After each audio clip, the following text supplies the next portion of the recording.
Mano, imagina um dia você tá de boa na sua vida, quando do nada se abre um portal gigante na sua cidade, cuspindo monstros que aparecem saídos da Deep Web. É exatamente isso que rola em Solo Leveling. De repente a humanidade descobre que o planeta virou um verdadeiro campo de batalha. E o pior, armas comuns não servem de nada contra esses bichos. Pode esquecer bazuca, tanque, míssil nuclear, nada dá jeito. Então para equilibrar essa treta surgem os caçadores humanos que despertam poderes especiais e passam a lutar contra essas criaturas. Os caçadores são divididos em ranks, do E até o S. Rank E é praticamente estagiário sem salário, só serve de isca pros monstros. Já o Rank S são deuses vivos, guerreiros que carregam países nas costas. E no meio dessa galera toda aparece nosso protagonista, Sun Ji-woo, conhecido mundialmente como o caçador mais fraco de todos os tempos. Mano, o cara era tão fraco que parecia que tinha alergia a treino. Se olhasse torto pra ele, já abria 3 notificações de seguro de vida. Mas segura firme, porque é nessa de ser o último da fila que a jornada dele começa. Jin-woo vai sair do fracote que mal aguenta um Goblin para se tornar um verdadeiro deus das sombras. Cola comigo que essa história vai te arrepiar até os pelos da alma. Tudo começou anos atrás, quando os primeiros portais apareceram. A humanidade entrou em pânico, mas logo descobriu que alguns humanos ganhavam habilidades mágicas. Esses eram os caçadores, enquanto os Rank S viravam lendas vivas, respeitados e temidos. O nosso amigo Jin-woo ficou preso no Rank E, e não era só Rank E. Era o pior dos Rank E. Imagine, o cara entrava em dungeon e precisava ser carregado pelos outros. Tinha vez que quase virava estatística por causa de um simples Goblin. Aqueles monstrinhos que aparecem, cosplay mal feito de anão verde. E ainda assim, Jin-woo não desistia. Mesmo com a fama de fracote, ele continuava aceitando as missões. Sabe por quê? Porque a vida dele não dava uma folga. Ele precisava pagar o hospital da mãe, que estava em coma, bancar os estudos da irmã. Ou seja, se ele largasse essa vida de caçador, a família inteira dele estava lascada. E aí entra o detalhe, mesmo sendo o mais fraco, o cara tinha coragem. Enquanto muita gente preferia viver na escondida, Jin-woo encarava as dungeons com uma faquinha de açougueiro e muita fé. É fé, meu amigo, é fé. Não derruba monstro, mas a sorte dele ia mudar, do jeito mais brutal possível. Certo dia, Jin-woo foi chamado para uma raid, bem simples, junto com outros caçadores. A dungeon parecia tranquila, coisa de rank D ou C. A galera entrou, derrotou os monstros iniciais e já estava achando que ia ser só mais uma missão para ganhar trocado. Mas aí encontra uma segunda porta dentro da dungeon, uma passagem oculta rara de aparecer. Uns falaram, vamos explorar porque pode ter tesouro lá dentro. Outros já ficaram com a pulga atrás da orelha. Rapaz, isso aqui tá cheirando cilado do tamanho da Juju. Mas no fim decidiram entrar. Quando abriram a porta, deram de cara com um templo bizarro, estátuas gigantes alinhadas, tochas se acendendo sozinhas e uma atmosfera de dar arrepio. E lá no fundo, um altar misterioso. Até aí todo mundo pensou que era só decoração, mas logo perceberam que aquilo era uma armadilha viva. Nas paredes havia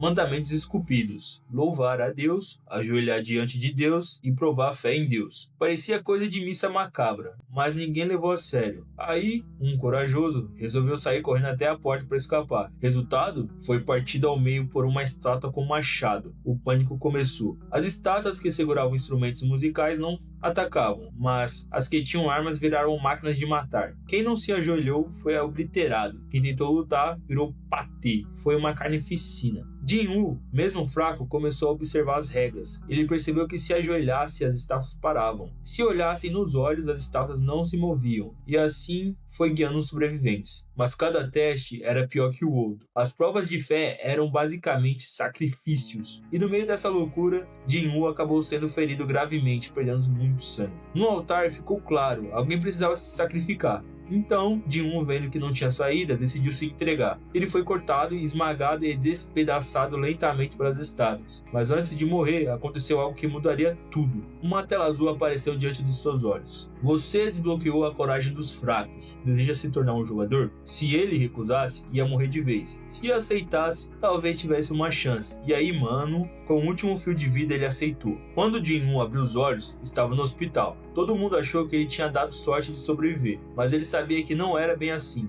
Algo tinha mudado. Diferente de outros caçadores, ele passou a enxergar as missões, status e recompensas. Igualzinho a um RPG, a vida dele virou um jogo em tempo real. No começo parecia até brincadeira. Tinha que fazer missões diárias com flexão, corrida e abdominal. Se não fizesse, recebia uma penalidade e era jogado num inferno paralelo, cheio de monstros. A primeira vez que ele falhou, quase foi devorado vivo por uma centopeia gigante. A partir daí aprendeu que não dava para pular o treino. E foi nesse processo que o impossível aconteceu. Jin-woo começou a ficar mais forte de verdade. Cada missão completada, cada monstro derrotado, ele ganhava pontos de status, aumentava atributos e adquiria novas habilidades. O caçador mais fraco do mundo finalmente tinha encontrado um jeito de evoluir sem depender de ninguém. Enquanto os outros caçadores ficavam presos no poder inicial do despertar, ele tinha um sistema que permitia subir de nível infinitamente. O moleque virou uma máquina de farmar XP. E parceiro, quando o frangote percebeu que estava ficando fortinho, aí começou a verdadeira jornada. Do ponto mais baixo possível, Jin-Woo ia trilhar o caminho até o topo absoluto. Um dos grandes momentos que provou a mudança foi quando Jin-Woo entrou numa dungeon sozinho. No começo parecia que ele ia virar carne moída rapidinho. 3 goblins vieram pra cima dele com raiva. E pela primeira vez ele conseguiu segurar a luta e levou o corte. Levou pancada, mas não caiu. E no contra-ataque derrotou os monstrinhos. O moleque que antes quase morria pra um goblin cansado, agora tava matando 3 de uma vez. Isso que eu chamo de evolução. Mas claro, não parou por aí. O boss da dungeon era uma serpente azul gigante, a tal Kasaka. Quando o bichão apareceu, o Jin-Woo tremeu na base. A espada dele quebrou rapidinho contra as escamas da criatura. Ele quase foi esmagado, quase foi afogado. Quase virado um sushi de cobra. Mas aí, com sangue nos olhos, ele decidiu que não ia morrer ali. Ele escalou a serpente, agarrou firme no pescoço dela e usou toda a força acumulada nos treinos. No grito da raça, esmagou a garganta da criatura até o bicho cair duro. Foi a primeira grande vitória dele. Ali, Jin-Woo deixou de ser só um caçador azarado. Ele provou para si mesmo que podia enfrentar monstros de igual para igual. E como recompensa, ganhou uma adaga feita de presa de cobra. Essa arma virou a melhor amiga dele por muito tempo. Depois dessa, Jin-Woo começou a aceitar mais raids, sempre tentando crescer, mas o preconceito continuava. Ele ainda era visto como o mais fraco, usado só como um número, para completar grupos, até que caiu numa dungeon com caçadores bem canalhas. Esses caras planejaram uma traição. O esquema era simples, usar o Jin-Woo e outros caçadores como isca para segurar o boss enquanto eles mineravam os cristais. Depois iam selar a entrada da caverna e deixar os dois morrerem lá dentro, bem estilo cobra criada. Só que eles não contavam que Jin-Woo já não era mais o mesmo. Quando o boss acordou, os traidores pensaram que seria o fim do caçador mais fraco do mundo. Mas Jin-Woo partiu para cima da aranha gigante sem medo. Usou sua nova adaga, esquivas rápidas e pura determinação. A luta foi brutal, mas no fim ele venceu. E não só isso, pela primeira vez o sistema deu a ele uma missão especial. Ele teria que eliminar os 6 traidores ali mesmo, ou morrer. Se recusasse, o coração dele ia parar. Então, sem saída, Jin-Woo fez o que tinha que fazer. Um por um, ele caçou aqueles caçadores traidores, como um predador silencioso. A adaga dele cortava rápido, envenenava e paralisava. Em menos de 1 minuto,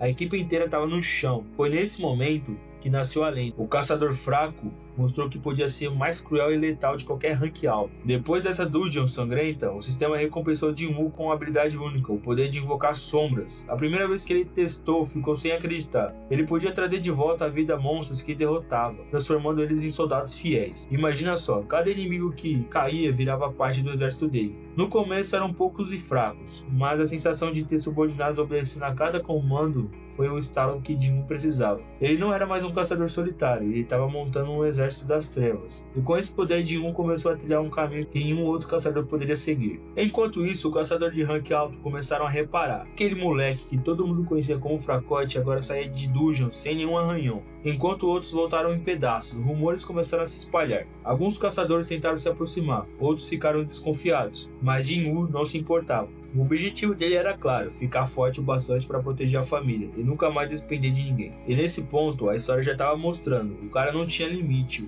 Cada dungeon era uma oportunidade, cada luta um passo mais perto do topo. Do caçador mais fraco do mundo, Jin-Woo agora era um guerreiro com um sistema único, um exército nascente e a determinação de um verdadeiro monstro. E o melhor, ainda estava por vir. Na próxima parte, a história entra em um outro nível. O castelo demoníaco, inimigos absurdos, mais evoluções e as primeiras provas de que Jin-Woo não era só diferente, ele era especial. Até aqui, Jin-Woo já tinha mostrado que não era mais o mesmo frangote, mas o sistema ainda tinha cartas escondidas na manga. Uma delas foi a famosa chave do castelo demoníaco. Só de olhar para a descrição do item, já dava para sentir que o bagulho era de outro nível. Era uma dungeon de rank S absurda, cheia de demônios e com promessa de recompensas lendárias. Quando Jin-Woo entrou lá, não encontrou globzinhos, nem lobinho de treino. O primeiro inimigo foi nada menos que um Cerberus, o cachorro de 3 cabeças do inferno. O bicho era rápido, forte e resistente, e parecia não ter fraqueza nenhuma. As garras dele rasgavam o chão como manteiga, e cada mordida poderia transformar Jin-Woo em lanche feliz. Mas Jin-Woo já não era mais o mesmo moleque desesperado, ele lutou com tudo usou suas habilidades de cura, venenos, esquivas e no momento certo, meteu a adaga nos olhos do monstro, até derrotar o guardião. A luta foi tão insana que até os espectadores invisíveis desse anime devem ter levantado da cadeira, irmão. A vitória deu a Jin-Woo não só a experiência absurda, mas também a confiança de que ele podia enfrentar criaturas antes que seriam impossíveis. Dentro do castelo, ele ainda encontrou ingredientes raríssimos, como formas de elixir da vida que tinham o poder de cura a qualquer doença. E claro, a primeira coisa que ele pensou foi a mãe. Com o sistema no modo turbo, Jin-Woo não parava mais. Todo dia era treino raid, missão e dungeon, mas cada suor derramado de Jin-Woo subia o nível e desbloqueava novos poderes. O exército das sombras também crescia. Cada monstro derrotado virava uma nova peça no tabuleiro. Jin-Woo começou a andar acompanhado de um esquadrão de criaturas aterrorizantes, leais até a morte. O moleque não era mais caçador solitário, ele era o general das trevas. Enquanto isso, no mundo dos caçadores, as fofocas só aumentavam. Como assim o mais fraco agora voltava das dungeons de rank alto sozinho? Sem nenhum arranhão, guildas começaram a prestar atenção. Alguns queriam recrutá-lo, outros ficavam desconfiados, mas todos sabiam que tinha algo diferente nele. E foi nesse cenário que ele começou a chamar a atenção do Rank S. Sim,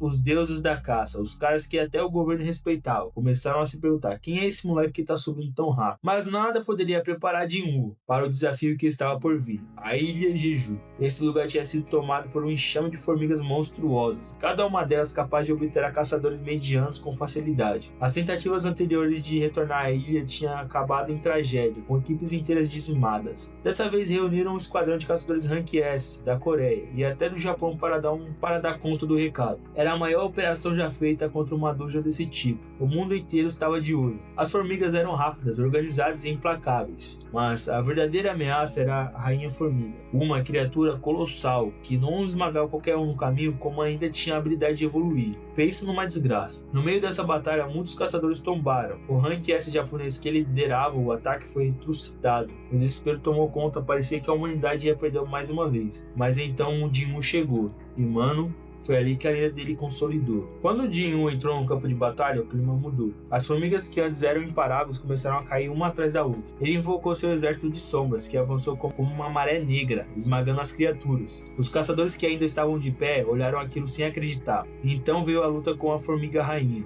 Cada golpe dela poderia arrasar um quarteirão, mas Jin-Woo não recuou. Com velocidade absurda, força sobre-humana, as suas sombras ao lado, ele partiu para cima. Foi uma luta épica, daquelas que fazem até quem tá narrando perder a voz. No fim, Jin-Woo venceu. Não só derrotou a rainha, mas mostrou ao mundo que ele era diferente. Ele não era apenas mais um caçador rank alto, ele era algo além, um verdadeiro deus das sombras. Com a vitória de Jeju, o nome de Jin-Woo ecoou pelo mundo inteiro. De fracote salvador da humanidade, ele se tornou a figura mais temida e respeitada entre os caçadores. E o melhor de tudo, porque cada vitória o sistema jogava ele para desafios ainda maiores. Mas até aqui a segunda temporada fecha com a chave de ouro, mostrando que Sung Ji-woo não é só um protagonista, ele é a encarnação de superação. Solo Leveling é mais que uma história de ação e monstros, é sobre superação. É sobre um cara que começou do fundo do poço sendo humilhado e subestimado, mas que nunca desistiu. E quando a oportunidade apareceu, ele agarrou com unhas e dentes. Jin-Woo não nasceu forte, ele se construiu degrau por degrau, nível por nível. E é isso que deixa a obra tão viciante, porque todo mundo no fundo sonha em um dia ter a chance de virar a melhor versão de si mesmo. E aí, meu parceiro, me responde, se você tivesse o poder do sistema, qual seria a primeira coisa que você ia fazer? Ia montar um exército de monstros igual Jin-Woo? Ia atrás de fama, grana ou vingança? Comenta aí, porque eu quero saber a sua versão de Solo Leveling. Já mete o like, se inscreve no canal para não perder nenhuma saga. Compartilhe com aquele amigo que também sonha em solar a dungeon sozinho. Valeu demais por você ter acompanhado até aqui. Valeu, tchau, tchau.